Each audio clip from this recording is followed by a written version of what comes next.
Hi all, DJs, Aviation here. Welcome back to the as promised video on the A330-800neo, which has just rolled out of the paint shop.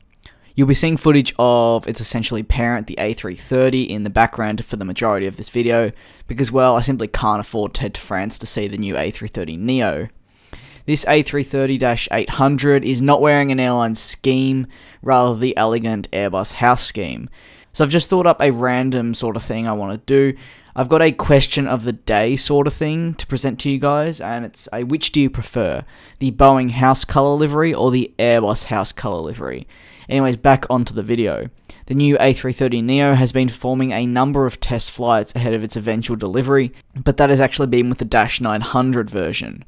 Finally, at long last, we can see the gorgeous -800neo variant with an actual livery. Now, I thought I'd point out that I'm not the biggest fan of the standard A330, and this isn't down to the design or looks, it's more down to the fact that quite literally every single airline you've ever heard of, not literally, sent that aircraft down to Melbourne for a good 2 years, but this A330neo actually looks quite nice with the new band. This new A330-800neo is on track for its first flight in mid-2018 and will slot nicely into the 250-seat market, which a number of airlines have needed. But is the A330neo failing or succeeding? That's a question for another day. Airbus have actually hinted that the variant could sit up 406 passengers, but I presume that it'd be one cramped flight if any airline opted for that configuration.